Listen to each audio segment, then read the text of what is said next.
नमस्कार, जय हिंद दोस्तों। स्वागत है आप सभी का एग्री कोचिंग बाय विकास सर परिवार में। हम लोग रोज़ एग्रीकल्चर के बेहतरीन प्रश्नों के साथ मुलाकात करते हैं। जैसा कि आप लोगों को पता है, कृषि विज्ञान से संबंधित जितने भी एग्जाम होते हैं, चाहे आईसीआर हो, BHU, AFO, WO, agriculture supervisor, cane supervisor, agriculture TGT, PGT, agriculture TA, STA, जो भी इस तरीके के एग्जाम होते हैं उनकी तैयारी से संबंधित प्रश्नों को रोजाना लेकर आते हैं। प्यारे विद्यार्थियों, जितने भी आप लोग हमारे चैनल से जुड़े हुए हैं, सबका हम एग्री कोचिंग बाय विकास सर परिवार में स्वागत करते हैं। कल तक हम लोग 46 प्रश्नों को सॉल्व किए थे। आज इसके आगे के प्रश्नों को सॉल्व करेंगे। तो चलिए शुरू करते हैं आज की वीडियो। 47 नंबर क्वेश्चन स्क्रीन पर आ चुका है। क्वेश्चन कह रहा है, एस्टोफेलोमेलेसिया किस विटामिन की कमी के कारण होता है? तो बताना है एसिफेलोमेलेसिया जो है किस विटामिन की कमी के कारण होता है। विटामिन ए है, सी है, ई है या के है? तो यहाँ पर जो राइट आंसर हो जाएगा वो हो जाएगा दोस्तों सी ऑप्शन, यानी कि विटामिन ई। सी ऑप्शन यहाँ पर राइट आंसर हो जाएगा। यहाँ देख सकते हैं विटामिन ई, इसको टोकोफेरॉल के नाम से भी जाना जाता है। यह वसा में क्या है, घुलनशील है। इसे बांझपन रोधी भी कहा जाता है। ठीक है, इसको बांझपन रोधी भी कहा जाता है। यह तेल, अनाज, हरी सब्जियां, मांस, सोयाबीन, अंडा आदि में प्रचुर मात्रा में मिलता है। इसकी कमी से क्या होता है, जननांग कंकाल पेशियां कमजोर हो जाती हैं तथा रक्त में कमी आ जाती है। तो याद रखेंगे विटामिन ई के बारे में। क्वेश्चन नंबर देखेंगे 48 नंबर क्वेश्चन दोस्तों स्क्रीन पर आ चुका है। क्वेश्चन कह रहा है, दुग्ध उत्पादन के आधार पर गाय को सांद्र दिया जाता है 1 किलोग्राम प्रति 3 किलो दूध पर, 1.5 किलोग्राम प्रति 3 किलोग्राम दूध पर, या 2 किलोग्राम प्रति 3 किलो दूध पर, या इनमें से कोई नहीं। तो यहाँ पर जो राइट आंसर हो जाएगा दोस्तों वो हो जाएगा ए ऑप्शन, यानी कि 1 किलो दिया जाता है सांद्र प्रति 3 किलो दूध पर। ठीक है, ए ऑप्शन यहाँ पर राइट आंसर हो जाएगा दोस्तों। यहाँ देख सकते हैं दुग्ध उत्पादन के आधार पर गाय को 1 किलोग्राम प्रति 3 किलोग्राम दूध पर सांद्र दिया जाता है। ठीक है, इसमें दुग्ध सांद्र का आशय क्या होता है, इसका अर्थ होता है दाना से। ठीक है, चलते हैं क्वेश्चन नंबर 49 नंबर क्वेश्चन कह रहा है, वह विटामिन जो रतौंधी को रोकता है, vitamin A, vitamin C, vitamin E, vitamin K. तो वह विटामिन जो रतौंधी को रोकता है, इसमें से बताना है कौन सा हो जाएगा। तो यहाँ पर जो राइट आंसर हो जाएगा विटामिन ए ऑप्शन यहाँ पर राइट आंसर हो जाएगा। विटामिन ए का नाम होता है रेटिनॉल के नाम से इसको जाना जाता है। यह एक प्रकार का एंटी जीरोथैल्मिक विटामिन भी कहा जाता है। ठीक है, एंटी जीरोथैल्मिक विटामिन के नाम से भी इसको जाना जाता है। इसकी कमी से रतौंधी हो जाती है। ठीक है, और जीरोथैल्मिया रोग भी हो जाता है। यह दूध, अंडा, पनीर, हरी सब्जियों में प्रचुर मात्रा में पाया जाता है। क्वेश्चन नंबर देखेंगे 50 नंबर क्वेश्चन कह रहा है, पोल्ट्री के अंडे में प्रोटीन पाई जाती है। तो पोल्ट्री के अंडे में प्रोटीन की मात्रा कितनी पाई जाती है? 12%, 20%, 25%, 30%। तो अंडे के अंदर प्रोटीन की मात्रा 12% देखने को मिलता है। ए ऑप्शन यहाँ पर राइट आंसर हो जाएगा दोस्तों। एक अंडे का भार कितना होता है? एक अंडे का औसत भार होता है 58 ग्राम, याद रखेंगे। क्वेश्चन नंबर देखेंगे 51 नंबर क्वेश्चन स्क्रीन पर आ चुका है। क्वेश्चन कह रहा है, दूध में स्ट्रेप्टोकोकस थर्मोफिलस द्वारा कितना लैक्टिक अम्ल पैदा किया जाता है? 0.6%, 1%, 1.5%, 2%। तो यहाँ पर राइट आंसर हो जाएगा सी ऑप्शन, यानी कि 1.5% स्ट्रेप्टोकोकस थर्मोफिलस लैक्टिक अम्ल पैदा किया जाता है। याद रखेंगे सी ऑप्शन यहाँ पर राइट आंसर हो जाएगा। चलते हैं क्वेश्चन नंबर 52 पर। क्वेश्चन नंबर 52 दोस्तों आपकी स्क्रीन पर आ चुका है। क्वेश्चन कह रहा है, निम्न में से कौन सा दुग्ध क्रय करने का ढंग सबसे अच्छा है? तो कौन सा दुग्ध क्रय करने का ढंग जो है सबसे अच्छा इसमें से माना गया है? आयात के अनुसार, भार के अनुसार, दुग्ध की वसा की मात्रा के अनुसार, दुग्ध की वसा और वसा रहित ठोस पदार्थ की मात्रा के अनुसार। तो यहाँ पर डी ऑप्शन राइट आंसर हो जाएगा दोस्तों। दुग्ध की वसा और वसा रहित ठोस पदार्थ मात्रा के अनुसार इसका क्रय किया जाता है। याद रखेंगे, यहाँ देख सकते हैं दुग्ध क्रय करने के लिए सबसे अच्छा तरीका दुग्ध की वसा तथा वसा रहित ठोस पदार्थ की मात्रा के आधार पर किया जाता है। इसकी मात्रा के आधार पर ही दुग्ध का क्रय मूल्य तय किया जाता है, याद रखेंगे। क्वेश्चन नंबर देखेंगे 53, काफ़ी अच्छा इंपॉर्टेंट क्वेश्चन है। सूची 1 को सूची 2 के साथ मिलान करना है, ठीक है। एक तरफ सूची 1 दिया हुआ है, एक तरफ सूची 2, तो इन दोनों को मिलान करना है। कौन सा बैक्टीरिया किसके कारण सुवास पैदा करता है, ठीक है। अब देखेंगे किण्वित क्रीम में कौन कौन सा बैक्टीरिया पाया जाता है, कौन सा बैक्टीरिया इसमें किण्वित क्रीम से संबंधित है, ये आपको बताना है। तो किण्वित क्रीम से जो बैक्टीरिया संबंध रखता है वो रखता है लैक्टोबैसिलस लैक्टिक, सेकंड ऑप्शन के साथ चला जाएगा, यानी कि 2 ऑप्शन के साथ चला जाएगा। फिर देखेंगे एसिडोफिलस दूध। एसिडोफिलस दूध के अंदर कौन सा बैक्टीरिया पाया जाता है, तो एसिडोफिलस बैक्टीरिया जैसा नाम से ही पता चल रहा है, तो इसमें लैक्टोबैसिलस एसिडोफिलस पाया जाता है, 3 के साथ चला जाएगा। उसके बाद योगहार्ट। योगहार्ट में कौन सा बैक्टीरिया पाया जाता है, तो इसके अंदर बताइए कौन सा बैक्टीरिया पाया जाता है, तो इसके अंदर पाया जाएगा स्ट्रेप्टोकोकस, थर्मोफिलस और लैक्टोबैसिलस वाल्गेरिस, ये 4th ऑप्शन के साथ चला जाएगा। उसके बाद बचा है एक बुल्गेरियन दूध। इसके अंदर जो बैक्टीरिया पाया जाता है वो लैक्टोबैसिलस वाल्गेरिस पाया जाता है, ठीक है। ये 1st ऑप्शन के साथ चला जाएगा, ठीक है। इस प्रकार से हम इसको मिलान कर लेंगे, तो इसमें से जो हमारा करेक्ट आंसर निकल कर आएगा वो आएगा सी ऑप्शन। सी ऑप्शन यहाँ पर राइट आंसर हो जाएगा। पहले 2nd के साथ मिलान किए, फिर 3rd के साथ, फिर 4th के साथ, फिर 1st के साथ। चलते हैं क्वेश्चन नंबर 54 पर। 54 नंबर क्वेश्चन आपके इस प्रकार एक बार दोबारा देख लेंगे। किण्वित दूध जो है लैक्टोबैसिलस लैक्टिक, एसिडोफिलस दूध लैक्टोबैसिलस एसिडोफिलस, योगहार्ट स्ट्रेप्टोकोकस, थर्मोफिलस और लैक्टोबैसिलस वाल्गेरिस, और वुल्गेरिस दूध जो है बुल्गेरियन दूध, ये है लैक्टोबैसिलस वाल्गेरिस, ठीक है। तो इस प्रकार से हम मिलान कर लेंगे। क्वेश्चन नंबर 54 स्क्रीन पर आ चुका है। क्वेश्चन कह रहा है मक्खन में सुगंध के लिए उत्तरदायी पदार्थ कौन सा है, डाइएस्टिल, साइट्रेट, साइट्रिक अम्ल या लैक्टिक अम्ल, इन चारों में से बताइए मक्खन में सुगंध के लिए उत्तरदायी पदार्थ। तो यहाँ पर जो राइट आंसर हो जाएगा दोस्तों वो हो जाएगा डाइएसिटिल, ठीक है। ए ऑप्शन यहाँ पर राइट आंसर हो जाएगा। यहाँ देख सकते हैं मक्खन में सुगंध डाइएसिटाइल के कारण आती है।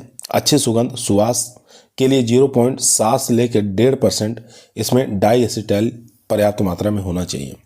मक्खन में अम्लता जो होता है वो लैक्टिक अम्ल के कारण होता है, ये भी आपको याद रखना है, जो कि एग्जाम में काफ़ी बार पूछा जाता है।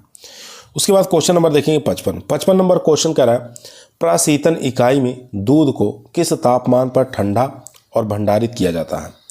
किस तापमान पर ठंडा करके इसको भंडारित किया जाता है, 4 से 5 डिग्री सेंटीग्रेड पर, 8 से 10, 10 से 12 या 12 से 15। तो यहाँ पर राइट आंसर हो जाएगा दोस्तों ए ऑप्शन, यानी कि 4 से 5 डिग्री सेंटीग्रेड इकाई पर दूध को क्या किया जाता है, ठंडा किया जाता है। ठंडा करके इसको भंडारित किया जाता है, इसलिए करते हैं ताकि तापमान पर सूक्ष्म जीव की वृद्धि नहीं होती है, जिससे दूध को हम लंबे समय तक बिना खराब हुए सुरक्षित रखा जा सकता है। क्वेश्चन नंबर देखेंगे 56। क्वेश्चन नंबर दोस्तों 56 आपकी स्क्रीन पर आ चुका है। ध्यानपूर्वक पढ़िए, आंसर दीजिए। क्वेश्चन कह रहा है मानव शरीर में थायमीन यानी कि विटामिन B1 की कमी के कारण होता है कौन सा रोग उत्पन्न हो जाता है, रतौंधी, बेरी, पेलाग्रा या स्कर्वी। तो यहाँ पर जो करेक्ट आंसर हो जाएगा वो हो जाएगा बी ऑप्शन, यानी कि बेरी रोग उत्पन्न हो जाता है विटामिन B1 की कमी से, ठीक है। यहाँ देख सकते हैं विटामिन B1 की कमी से, ठीक है, बेरी नामक रोग उत्पन्न हो जाता है। विटामिन B1 को हम थायमीन के नाम से भी जानते हैं, जबकि जो रतौंधी दिया होगा ऑप्शन में वो विटामिन A की कमी से होता है, ठीक है। और विटामिन B3 की कमी से कौन सा रोग हो जाता है, पेलाग्रा रोग हो जाता है। और स्कर्वी आप लोग जानते हैं विटामिन C की कमी से हो जाता है। क्वेश्चन नंबर देखेंगे 57 नंबर क्वेश्चन स्क्रीन पर आ चुका है दोस्तों। क्वेश्चन कह रहा है ऑपरेशन फ्लड कार्यक्रम का संबंध किससे है, मृदा संरक्षण से, बाढ़ नियंत्रण से, दुग्ध की आपूर्ति बढ़ाने से या बाढ़ पीड़ितों में सहायता कोष। तो यहाँ पर राइट आंसर हो जाएगा दूध की आपूर्ति बढ़ाने से संबंधित है, सी ऑप्शन यहाँ पर राइट आंसर हो जाएगा। सी ऑप्शन यहाँ पर राइट आंसर हो जाएगा। यहाँ देख सकते हैं दुग्ध विकास योजना में ऑपरेशन फ्लड जो परियोजना है विश्व में सबसे बड़ी एकमात्र योजना थी। इसका उद्देश्य था देश में दुग्ध उत्पादन को 10 साल के अंदर दोगुना कर देना। ठीक है, इसका प्रमुख उद्देश्य था। इस परियोजना को 3 चरणों में चलाया गया। ठीक है, प्रथम चरण आपको पूछता है प्रथम चरण कब चलाया गया था, तो 1970 से लेकर 1980 के बीच में चलाया गया था, ये आपको याद रखना है। दूसरा चरण भी पूछ लेता है कब चलाया गया था, तो 1981 से लेकर 1985 के बीच में चलाया गया था। और तीसरा चरण 1985 से लेकर 1996 में, ये 3 चरणों में इसको चलाया गया था। उसके बाद क्वेश्चन नंबर देखेंगे 58 नंबर क्वेश्चन कर रहा है दूध का पीएच मान कितना होता है, 5.5, 6.6, 7 या 7.3। तो दूध का यहाँ पर पीएच मान पूछ रहा है, तो इसका राइट आंसर हो जाएगा 6.6। बी ऑप्शन यहाँ पर राइट आंसर हो जाएगा दोस्तों। यहाँ देखेंगे ताजे दूध का पीएच मान जो होता है 6.5 से लेकर 6.7 होता है। औसतन की बात करें तो 6.6 होता है। थनैला रोग से ग्रसित अगर पशु है तो उसके दूध का पीएच मान कितना होता है, 6.7 से लेकर 7.5 होता है, याद रखेंगे। खीस का पीएच मान कभी कभी पूछ लेता है, तो 5.7 से लेकर 6.4 होता है। औसतन पूछे तो 6 होता है। चलते हैं क्वेश्चन नंबर 59 पर। 59 नंबर क्वेश्चन स्क्रीन पर आ चुका है। क्वेश्चन कह रहा है वैधानिक मानक के अनुसार मक्खन में कम से कम वसा का अंश होता है। तो मक्खन के अंदर कम से कम कितनी वसा की मात्रा होनी चाहिए, 84%, 80%, 99% या 70%। तो यहाँ पर जो राइट आंसर हो जाएगा दोस्तों वो हो जाएगा बी ऑप्शन। ठीक है, बी ऑप्शन यहाँ पर राइट आंसर हो जाएगा 80%। बी ऑप्शन यहाँ पर राइट आंसर हो जाएगा। चलते हैं नेक्स्ट क्वेश्चन पर। यहाँ दोस्तों मक्खन का संगठन देख सकते हैं, संगठन लिखा हुआ है। इसमें दुग्ध, वसा, नमी, नमक, दही कुछ भी पूछ सकता है। ये वैधानिक स्तर पे है, ये देसी है, ये औद्योगिक है। ठीक है, तो यहाँ पर पूछा गया था दुग्ध, वसा की मात्रा 80%। ठीक है, नमी अगर पूछता तो नमी हो जाता 16%। उसके बाद यहाँ पर 1.5 से लेकर 2% नमक, उसके बाद 1.5% से कम दही होनी चाहिए। और यहाँ पर अगर औद्योगिक स्तर पर पूछता तो 81% दुग्ध वसा, 15.3% नमी, 2.5% नमक, 1.2% इसमें दही की मात्रा होनी चाहिए। देसी विधि में वसा की मात्रा 76, नमी की मात्रा 19 और 5% इसमें दही। ठीक है, नमी की मात्रा हाईएस्ट किसमें होती है, देसी विधि में। उसके बाद देखेंगे question number 60 number question screen पर आ चुका है। क्वेश्चन कह रहा है ऑपरेशन फ्लड किससे संबंधित है, कुक्कुट विकास से, डेयरी विकास से, भूमि संरक्षण से, बाढ़ नियंत्रण से।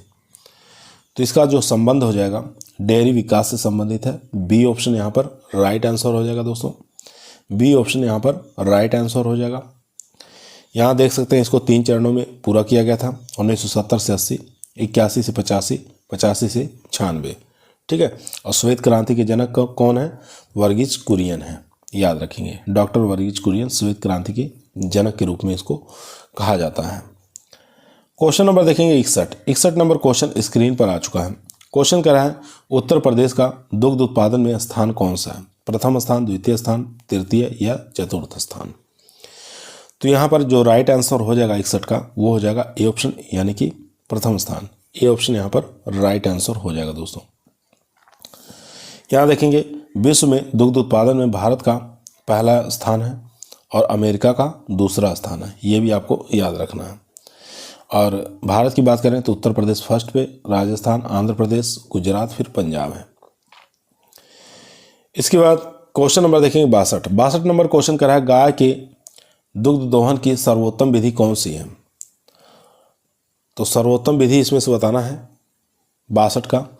तो गाय के दुग्ध दोहन की सर्वोत्तम विधि कौन सी है, तो सब लोग जानते हैं सूखे हाथ द्वारा दूध को निकालना। ठीक है, डी ऑप्शन यहाँ पर राइट आंसर हो जाएगा दोस्तों।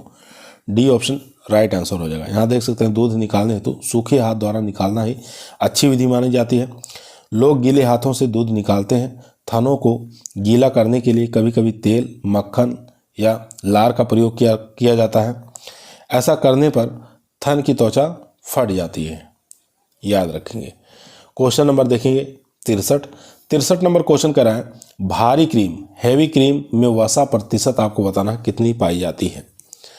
30 से 40%, 60 से 80, 35 से 50, 40 से 60। तो यहाँ पर राइट आंसर हो जाएगा 30 से 40% पाई जाती है। ए ऑप्शन यहाँ पर राइट आंसर हो जाएगा दोस्तों। चलते हैं क्वेश्चन नंबर 64 पर।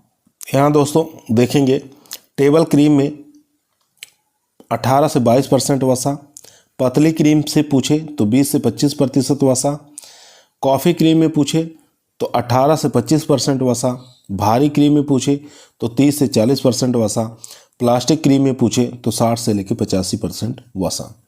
तो इन सबको आप लोग याद कर लेंगे, यहाँ से एग्जाम में क्वेश्चन बनते ही बनते हैं। क्वेश्चन नंबर देखेंगे 64 नंबर क्वेश्चन कह रहा है मक्खन में जल की अधिकतम मात्रा कितने प्रतिशत होती है। तो मक्खन में जल की अधिकतम मात्रा आपको बताना कितने परसेंट होती है, 20%, 16%, 18% या अनिश्चित होता है। तो 64 का जो राइट आंसर हो जाएगा दोस्तों वो हो जाएगा यहाँ पर बी ऑप्शन यानी कि 16। ठीक है, 16% आपको याद रखना है मक्खन के अंदर। इसके बाद यहाँ देखेंगे अगर देसी विधि से पूछे तो आपको यहाँ से आंकड़ा ले लेना है। दुग्ध संगठन दिया हुआ दुग्ध वसा है, नमी, जल, नमक, दही। ठीक है, ये वैज्ञानिक विधि है, ये देसी विधि और ये औद्योगिक विधि। यहाँ पर आप लोग कॉपी के अंदर नोट कर लीजिएगा इसको। इसके बाद क्वेश्चन नंबर देखेंगे 65 नंबर क्वेश्चन कर रहा है दूध का अपवर्तनांक कितना होता है। रिफ्रैक्टिव इंडेक्स पूछ रहा है कितना होता है दूध का, ये आपको बताना है।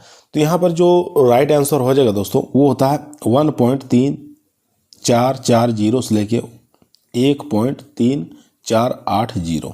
ए ऑप्शन यहाँ पर राइट आंसर हो जाएगा दोस्तों। ए ऑप्शन यहाँ पर राइट आंसर हो जाएगा।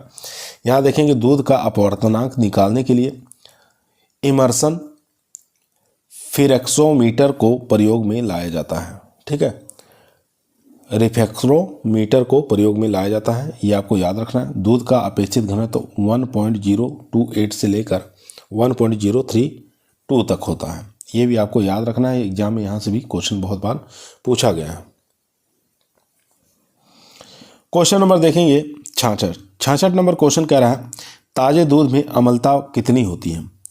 तो ताजे दूध में अम्लता की मात्रा यहाँ पे पूछ रहा है 0.16 से लेकर 0.28 या 0.11 से लेकर 0.16 या 0.00 से लेकर 0.28 या 00 पॉइंट से लेकर 0.10। तो इन चारों में से बताइए कौन सा करेक्ट आंसर हो जाएगा। तो इसका जो करेक्ट आंसर हो जाएगा दोस्तों वो हो जाएगा बी ऑप्शन यानी कि 0.11 से लेकर 0.16। बी ऑप्शन यहाँ पर राइट आंसर हो जाएगा दोस्तों। यहाँ देख सकते हैं दूध में 0.2% से अधिक अम्लता विकसित अम्लता के कारण होती है। यदि दूध में अम्लता 0.3 से अधिक हो जाती है तो दूध गर्म करने पर क्या हो जाएगा, फट जाएगा। दूध में अम्लता की गणना सोडियम हाइड्रोक्साइड द्वारा मापन करके ज्ञात करते हैं, ये भी आपको याद रखना है। दूध में अम्लता किससे गणना करते हैं, सोडियम हाइड्रोक्साइड द्वारा मापन करके ज्ञात की जाती है। क्वेश्चन नंबर देखें 67 नंबर क्वेश्चन करा है दूध का हिमांक फ्रीजिंग कितना होता है, ये आपको बताना है। तो दूध का फ्रीजिंग जो होता है -0.55 डिग्री सेंटीग्रेड होता है। डी ऑप्शन यहाँ पर राइट आंसर हो जाएगा दोस्तों। डी ऑप्शन राइट आंसर हो जाएगा। अम्लता बढ़ जाने से दूध का हिमांक बढ़ जाता है। ताजे दूध का हिमांक कम होता है, परंतु जब इसे बाद में प्रयोग करते हैं तो इसका हिमांक बढ़ जाता है। ठीक है, दूध का हिमांक ज्ञात करने के लिए हार्ट वेट क्रायोस्कोप का प्रयोग किया जाता है। ठीक है, हार्ट वेट क्रायोस्कोप का प्रयोग किया जाता है दूध का हिमांक ज्ञात करने के लिए, ये आपको याद रखना है। क्वेश्चन नंबर चलते हैं 68 पर। क्वेश्चन नंबर 68 आपके स्क्रीन पर आ चुका दोस्तों, ध्यानपूर्वक पढ़ेंगे, आंसर देंगे। दोस्तों यदि आप लोगों को वीडियो पसंद आ रही है तो वीडियो को लाइक करें, दोस्तों में शेयर करें, चैनल पर नए हैं सब्सक्राइब करना ना भूलिए। इसी प्रकार की वीडियो हम रोजाना शाम को 8 बजे आप लोगों के बीच में लेकर उपस्थित रहते हैं, जो कि agriculture TA, STA, Uttar Pradesh TGT, PGT इन एग्जामों के लिए काफ़ी मोस्ट और इम्पोर्टेंट क्वेश्चन होंगे। क्वेश्चन कह रहा है एक गाय को 1 लीटर दूध बनाने के लिए कितने लीटर पानी की आवश्यकता होती है। 5.5 लीटर, 10 लीटर, 1 लीटर या 3 लीटर। तो एक गाय को 1 लीटर दूध बनाने के लिए 3 लीटर पानी की आवश्यकता होगी। डी ऑप्शन यहाँ पर राइट आंसर हो जाएगा दोस्तों। 2.5 से 3 लीटर आपको याद रखना है। क्वेश्चन नंबर देखेंगे 69 नंबर क्वेश्चन आपकी स्क्रीन पर आ चुका है। क्वेश्चन कह रहा है गाय के दूध में सॉलिड नॉट फैट वैधानिक स्तर है 8%, 8.5%, 9 या 9.5। तो यहाँ पर जो राइट आंसर हो जाएगा दोस्तों, गाय का पूछा है इसलिए 8.5% हो जाएगा। बी ऑप्शन यहाँ पर राइट आंसर हो जाएगा दोस्तों। बी ऑप्शन यहाँ पर राइट आंसर। यहाँ देख सकते हैं गाय का दूध का पूछे तो वसा की मात्रा 3.82 पाया जाता है। वसा रहित ठोस पदार्थ 8.5। भैंस का पूछे 4.5 वसा, ठीक है। और यहाँ पर न्यूनतम वसा पूछा है। उसके बाद वसा रहित ठोस पदार्थ न्यूनतम 9। उसके बाद भेड़ का पूछे 7.9 न्यूनतम है और इसमें वसा रहित ठोस पदार्थ 9%। टोड मिल्क का पूछे वसा जो है न्यूनतम 3% और वसा रहित ठोस पदार्थ न्यूनतम 8.5%। ठीक है, यहाँ से भी क्वेश्चन पूछता है। टोड मिल्क का पूछ लेता है, डबल टोड मिल्क का पूछ लेता है, तो इसको भी आपको याद रखना है। डबल टोड मिल्क का 1.5% हो जाएगा, इसमें 9% हो जाएगा। मानकीकृत दूध का 4.5%, यहाँ पर 8.5%। स्किम्ड मिल्क का याद रखेंगे 3% और 8.5%। क्वेश्चन नंबर देखेंगे 70 नंबर क्वेश्चन कह रहा है गाय के शुद्ध दूध का अपेक्षित घनत्व कितना होता है। गाय के शुद्ध दूध का अपेक्षित घनत्व पूछ रहा है। तो यहाँ पर जो राइट आंसर हो जाएगा दोस्तों 1.028 होता है। सी ऑप्शन यहाँ पर राइट आंसर हो जाएगा। इसका अगर सूत्र पूछे दूध का अपेक्षित घनत्व का सूत्र बराबर होता है दूध का घनत्व बटे पानी का घनत्व। ये आपको सूत्र भी आपको याद रखना है। यहाँ से भी क्वेश्चन काफ़ी ज़्यादा बनने की संभावना है।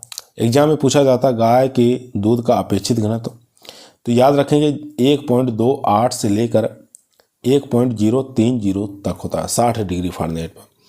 इसको याद रखना है। भैंस का भी आपको याद रखना है। भैंस के दूध का अपेक्षित घनत्व होता है 1.030 से लेकर 1.032 60 डिग्री फ़ारेनहाइट पर।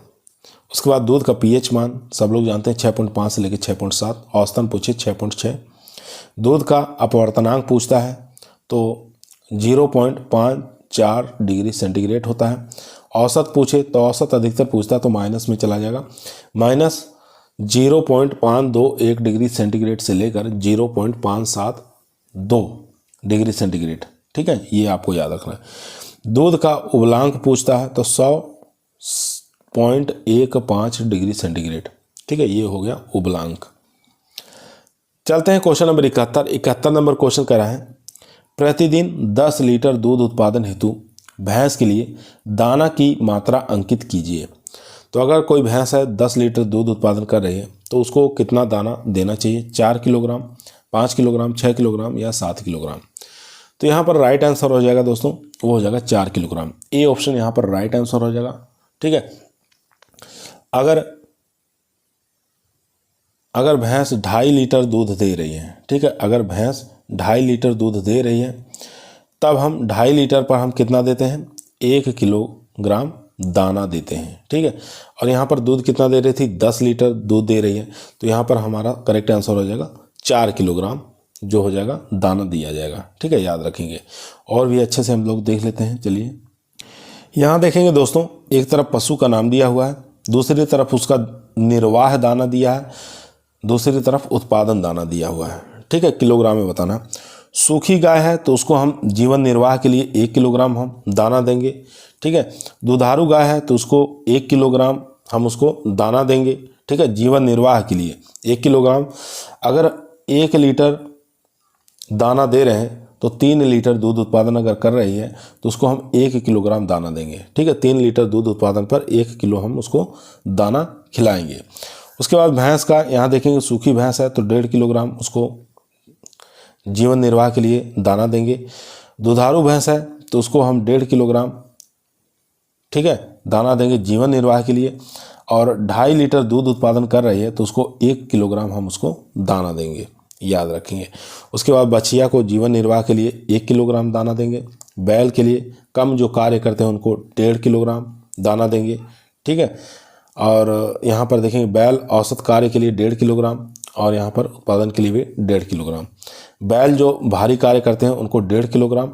ठीक है, और यहाँ पर 2 किलोग्राम राशन दिया जाएगा, यानी कि दाना दिया जाएगा।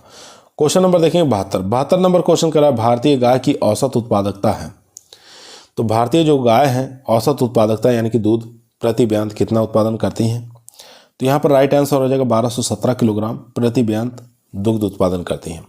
और सबसे ज़्यादा जो दुग्ध उत्पादन करने वाली नस्ल है वो है साहिवाल। ठीक है, इसका दूध अच्छा भी होता है और सबसे अधिक मात्रा में दूध भी उत्पादन करती है, 1400 से लेकर 2500 लीटर प्रति ब्यांत दुग्ध उत्पादन करती है। उसके बाद लाल सिंधी है 1100 से लेकर 2600 लीटर प्रति ब्यांत। गिर है, ठीक है, देवनी है। इसके बाद ये द्विकाजी नस्ल हरियाणा हो गई। ठीक है, हरियाणा भी ठीक ठाक दूध उत्पादन करती है, 600 से लेकर 800 लीटर प्रति ब्यांत।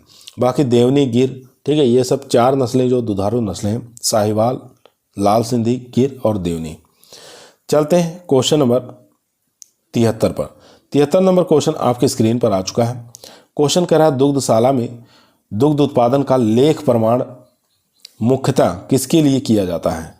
तो दुग्धशाला में दुग्ध उत्पादन का लेख प्रमाण पत्र जो है किसके लिए किया जाता है। तो ये जो किया जाता है ये दोस्तों ये अधिकतर हम इसका प्रयोग करते हैं अच्छे उत्पादन का चयन के लिए। ठीक है, सी ऑप्शन यहाँ पर राइट आंसर हो जाएगा। और भी चीज़ों में हम इसका उपयोग करते हैं दुग्ध अभिलेख का। यहाँ देख सकते हैं अच्छे उत्पादक के चयन में अपने अभिलेखों से शामिल हो सकता है। उसके बाद अभिलेख प्रमाण पत्र रखने से अच्छे और बेकार गाय और भैंस की बोध का पता चलता है कि कौन से अच्छे पशु हैं, कौन से बेकार पशु हैं। इसके बाद देखेंगे अभिलेख से क्या होता है, दुग्ध का कितना उत्पादन हो रहा है और कितनी मात्रा में वसा आ रही है, इसमें इसको निकालने के लिए, गणना करने के लिए आसानी हो जाती है। इसके बाद देखें क्वेश्चन नंबर 74 नंबर क्वेश्चन कह रहा है मानक के रूप में एक अंडे का वजन कितना ग्राम होता है। सब लोग जानते हैं 58 ग्राम होता है। ठीक है, कितना होता है, 58 ग्राम अंडे का भार होता है। चलिए इस अंडा जो है 58 ग्राम में, इसमें कितनी मात्रा में प्रोटीन, वसा, कार्बोहाइड्रेट, कैल्शियम ये सब पाया जाता है, उसको देख लेते हैं एक बार। दोस्तों यहाँ देखेंगे रासायनिक रूप से अंडे में जल की मात्रा 75.2%, प्रोटीन की मात्रा 12.6%, वसा की मात्रा 10.5% और खनिज की मात्रा 0.1% होता है। मुर्गी 20 सप्ताह की अवस्था में अंडा देना शुरू कर देती है। ठीक है, मुर्गी 20 सप्ताह की जब हो जाती है तो अंडा देना शुरू कर देती है। मानक के रूप में अंडे का वजन कितना ग्राम होता है, 58 ग्राम होता है। इन 58 ग्राम में प्रोटीन की मात्रा 7 ग्राम पाई जाती है। यहाँ परसेंटेज में था, परसेंटेज में पूछे तो 12% और ग्राम में पूछे तो 7 ग्राम। वसा की मात्रा 6.2 ग्राम, कार्बोहाइड्रेट की मात्रा 0.3 ग्राम, कैल्शियम की मात्रा 2 ग्राम। ठीक है, और इसके बाद खनिज पदार्थ की मात्रा देखेंगे अंडे में 0.5 ग्राम, अन्य तत्व 3 ग्राम, जल की मात्रा 39 ग्राम। उसके बाद कुल वजन 58 ग्राम। ठीक है, योग कर लेंगे, टोटल कर लेंगे। उसके बाद देखेंगे यहाँ पर क्वेश्चन पूछ रहा 75, गाय के दुग्ध का अपवर्तनांक सूचकांक 20 डिग्री सेंटीग्रेड तापक्रम पर होता है। तो बताना है कि गाय के दूध का अपवर्तनांक सूचकांक 20 डिग्री सेंटीग्रेड से तापक्रम पर कितना होता है। तो इसका हो जाएगा 1.344। ठीक है, बी ऑप्शन यहाँ पर राइट आंसर हो जाएगा दोस्तों। बी ऑप्शन यहाँ पर राइट आंसर हो जाएगा। बहुत बार एग्जामों में यहाँ से क्वेश्चन आया हुआ है। इसके बाद देखेंगे क्वेश्चन नंबर 74 नंबर क्वेश्चन कह रहा है योगहार्ट का निर्माण किस जीवाणु के शुद्ध कल्चर के रूप में प्रयोग किया जाता है। तो योगहार्ट का निर्माण किस जीवाणु के शुद्ध कल्चर के रूप में किया जाता है, इसमें से बताना है। तो पीछे हम बता चुके हैं इसके बारे में, स्ट्रेप्टोकोकाई और लैक्टोबैसिलाई, इन जीवाणुओं का प्रयोग किया जाता है, स्ट्रेप्टोकोकाई और लैक्टोबैसिलाई दोनों जीवाणु का। बी ऑप्शन यहाँ पर राइट आंसर हो जाएगा दोस्तों। बी ऑप्शन यहाँ पर राइट आंसर हो जाएगा। इसके बाद देखेंगे क्वेश्चन नंबर 77 नंबर क्वेश्चन आपकी स्क्रीन पर आ चुका है। क्वेश्चन कर रहा है किण्वित यानी कि फर्मेंटेड मिल्क जो होता है, दूध में निम्न सूक्ष्म जीवाणुओं में से कौन सा मोहक सुवास पैदा करने वाला उत्तरदायी होता है। तो इसमें से बताना कौन सा ऐसा सूक्ष्म जीवाणु है जो मोहक सुवास पैदा करता है। तो इसका करेक्ट आंसर हो जाएगा लैक्टोबैसिलस एसिडोफिलस, ये सुवास पैदा उत्पन्न करता है। बी ऑप्शन यहाँ पर राइट आंसर हो जाएगा दोस्तों। बी ऑप्शन यहाँ पर राइट आंसर। चलते हैं क्वेश्चन नंबर 78 पर। क्वेश्चन नंबर दोस्तों 78 आपके स्क्रीन पर आ चुका है। क्वेश्चन कह रहा है आइसक्रीम में दुग्ध वसा का लगभग प्रतिशत आपको बताना कितना होता है। तो आइसक्रीम में फैट बताना है, इसकी परसेंटेज कितनी होती है, 8%, 12%, 16%, 20%। तो यहाँ पर राइट आंसर हो जाएगा दोस्तों बी ऑप्शन, यानी कि 12%। बी ऑप्शन यहाँ पर राइट आंसर हो जाएगा दोस्तों। आइसक्रीम के अंदर 10 से 12% वसा पाया जाता है। दही की बात करें 5 से 8%। छेना के अंदर, गाय का अगर छेना है तो इसमें फैट 24%, भैंस का अगर छेना है तो इसके अंदर 29%। पनीर के अंदर 25% वसा प्रतिशत होता है, याद रखेंगे।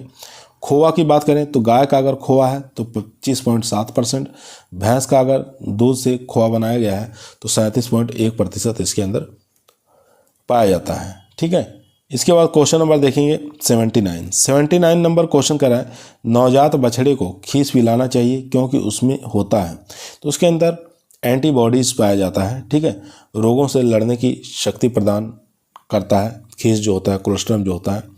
तो नवजात बच्चों को रोग प्रतिरोधक क्षमता विकसित करता है, रोगों से लड़ने की शक्ति प्रदान करता है और रोगों से बचाता है। ठीक है, और पशु के जो नवजात बछड़े होते हैं उनको स्वस्थ रखता है। इसके बाद देखेंगे क्वेश्चन नंबर 80 कह रहा है चीज़ उद्योग में किस पेनिसिलियम स्पीसीज का उपयोग करते हैं। चीज़ जो होती है उद्योगों में किस पेनिसिलियम स्पीसीज का प्रयोग किया जाता है, उपयोग किया जाता है, ये आपको बताना है। तो काफ़ी मोस्ट इंपॉर्टेंट क्वेश्चन है दोस्तों। तो यहाँ पर राइट आंसर हो जाएगा सी ऑप्शन पेनिसिलियम। एक मिनट दोस्तों, इसका राइट आंसर हो जाएगा बी ऑप्शन पेनिसिलियम रोक्योफोर्टी। ठीक है, बी ऑप्शन यहाँ पर राइट आंसर हो जाएगा पेनिसिलियम रोक्योफोर्टी, इसका प्रयोग करते हैं। बी ऑप्शन यहाँ पर राइट आंसर हो जाएगा। चलते हैं क्वेश्चन नंबर 81 नंबर क्वेश्चन कह रहा है खमीर के कारण निम्न में से कौन सा परिवर्तन होता है। तो खमीर के कारण निम्न में से कौन सा परिवर्तन होता है, इसमें से बताना है। स्टार्च से शर्करा परिवर्तन होता है, या शर्करा से सिरका, शर्करा से अल्कोहल, या अल्कोहल से सिरका। तो काफ़ी अच्छा क्वेश्चन है। तो 81 का जो राइट आंसर हो जाएगा सी ऑप्शन, यानी sugar to alcohol, sugar yeast alcohol में परिवर्तित होता है। ठीक है, शर्करा खमीर अल्कोहल में परिवर्तित हो जाता है। इसमें सी ऑप्शन राइट आंसर हो जाएगा दोस्तों। क्वेश्चन नंबर चलते हैं 82 पर। क्वेश्चन नंबर दोस्तों 82 आपकी स्क्रीन पर आ चुका है। क्वेश्चन कह रहा है milk protein are rich in. तो मिल्क प्रोटीन के अंदर जो पाए जाते हैं, कौन कौन से स्रोत पाए जाते हैं, इसमें सिस्टीन पाया जाता है, मेथियोनिन पाया जाता है, लाइसिन पाया जाता है, या सभी पाए जाते हैं। तो यहाँ पर सिस्टीन भी पाया जाता है, मेथियोनिन पाया जाता है, लाइसिन, यानी कि डी ऑप्शन यहाँ पर राइट आंसर हो जाएगा। डी ऑप्शन यहाँ पर राइट आंसर हो जाएगा दोस्तों। क्वेश्चन नंबर देखेंगे 83 नंबर क्वेश्चन कह रहा है राजस्थान जहाँ सबसे ज़्यादा ऊन उत्पादन होता है, जिसका देश के कुल ऊन उत्पादन का अंश कितना है। तो ऊन उत्पादन का अंश पूरे देश के अंदर राजस्थान का जो है वो कितना % हो जाएगा दोस्तों, वो हो जाएगा 30%। यहाँ पर बी ऑप्शन राइट आंसर हो जाएगा। यहाँ देख सकते हैं राजस्थान जहाँ सबसे ज़्यादा ऊन उत्पादन होता है, जिसका देश में कुल ऊन उत्पादन का 30% अंश है। भारत में ऊन उत्पादन में राजस्थान का योगदान 35% 2022 के अनुसार है। उसके बाद भारत में कुल दुग्ध उत्पादन में राजस्थान का जो योगदान है 9.2% है। राजस्थान की अर्थव्यवस्था में पशुपालन का योगदान 40% है। क्वेश्चन नंबर देखेंगे 84 नंबर क्वेश्चन कह रहा है गाय के प्रसव के बाद पहले दूध को किस नाम से जानते हैं या क्या कहा जाता है। टोड मिल्क कहते हैं, मक्खन दूध कहते हैं, या कोलेस्ट्रम कहते हैं, या पनीर कहते हैं। तो सब लोग जानते हैं खीस के नाम से जानते हैं, कोलेस्ट्रम के नाम से जानते हैं। सी ऑप्शन यहाँ पर राइट आंसर हो जाएगा दोस्तों। अब यहाँ देखेंगे खीस का संगठन जो है, खीस के अंदर पानी की मात्रा 75.09% पाई जाती है, वसा 5.8, प्रोटीन की मात्रा जो इसमें 17.5%, और इसमें लैक्टोज की मात्रा 2.18, और इसमें खनिज लवण 1.04% पाए जाते हैं। इसके बाद क्वेश्चन नंबर 85 देखेंगे सामान्य दूध से खीस में कितने गुना अधिक प्रोटीन पाई जाती है। तो सामान्य दूध से खीस के अंदर, ठीक है, सामान्य दूध से खीस के अंदर पूछ रहा है कितने गुना अधिक प्रोटीन की मात्रा पाई जाती है। चलिए ऑप्शन देख लेते हैं। चारों ही ऑप्शन दोस्तों आपके स्क्रीन पर आ चुका है। तो यहाँ देखेंगे 7 से 9, 3 से 5, 9 से 11, 12 से 14। तो यहाँ पर राइट आंसर हो जाएगा 3 से 5%। तो यहाँ देख सकते हैं सामान्य दूध से खीस में 5 गुना अधिक प्रोटीन की मात्रा पाई जाती है। तो यहाँ पर राइट आंसर हो जाएगा दोस्तों बी ऑप्शन राइट आंसर हो जाएगा। यहाँ देखेंगे खीस का संगठन और दूध का संगठन, ठीक है, दोनों संगठन दिया हुआ है। दूध का संगठन गाय का, खीस का संगठन गाय का, ठीक है। इसमें पानी की मात्रा 87.10% पाया जाता है। और खीस की बात करें तो इसमें जो केसिन की मात्रा 11.34% पाया जाता है। वसा की बात करें तो 3.82% और इसमें एल्ब्यूमिन और ग्लोब्यूमिन की मात्रा 17.51% पाई जाती है, ठीक है। इसके बाद देखेंगे प्रोटीन की मात्रा 3.58, इसके बाद यहाँ प्रोटीन की मात्रा 15 से लेकर 17% पाई जाती है। उसके बाद यहाँ देखेंगे दुग्धम की मात्रा, तो इसमें लैक्टोज की मात्रा 2.9%, यहाँ 4.96%।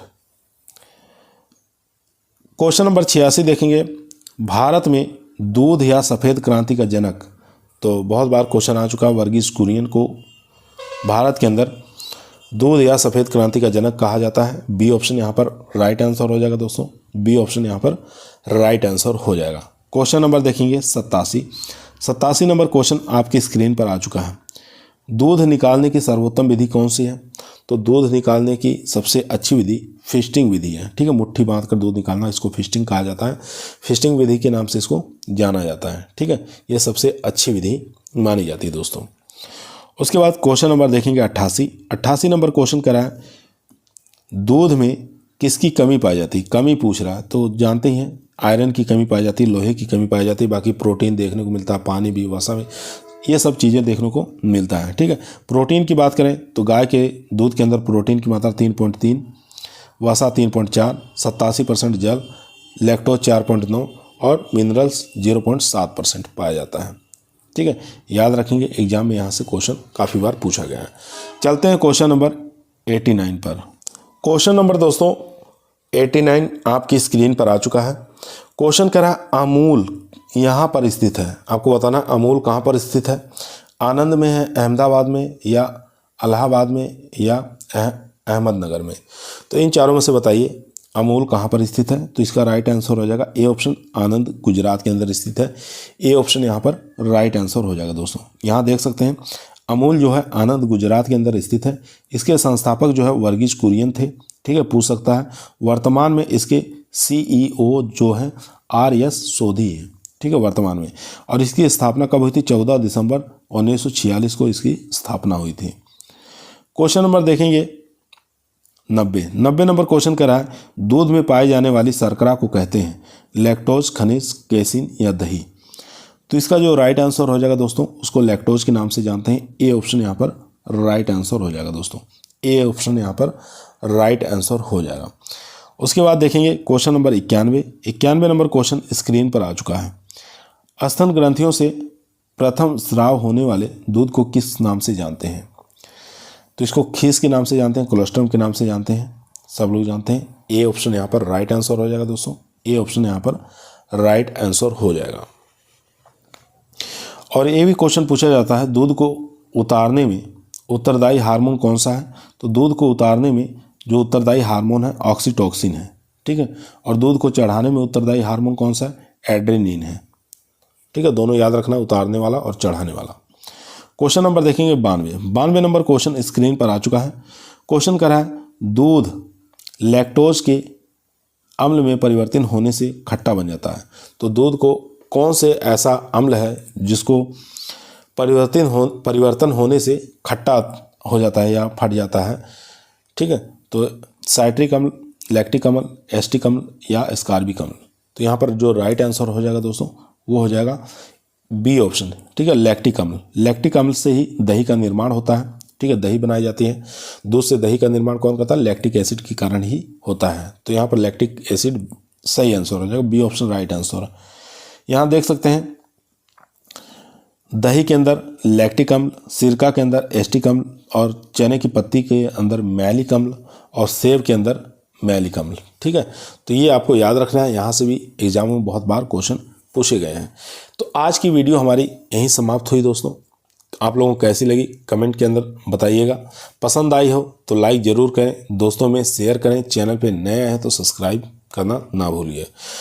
ये जो हमारा टॉपिक था घी, दूध, दही, छाछ, पनीर, क्रीम, आइसक्रीम, बटर, ठीक है, इनसे संबंधित जितने भी क्वेश्चन बनने थे उन सब क्वेश्चनों को हम करवा दिए। आज तक इतने ही क्वेश्चन बने हैं, तो सभी क्वेश्चनों को हम लोग डिस्कस कर चुके हैं। जो भी क्वेश्चन एक दो बंदे होंगे आपके टीए के एग्जाम में, उत्तर प्रदेश टीजीटी पीजीटी इन एग्जामों के लिए, एसटी के एग्जाम के लिए यहीं से बनेंगे, इसके अलावा कहीं से नहीं बनने की संभावना है। तो आज की वीडियो हमारी यहीं समाप्त हुई। कल फिर मुलाकात करते हैं एक नई वीडियो के साथ, एक नए टॉपिक के साथ। तब तक सभी लोगों को धन्यवाद।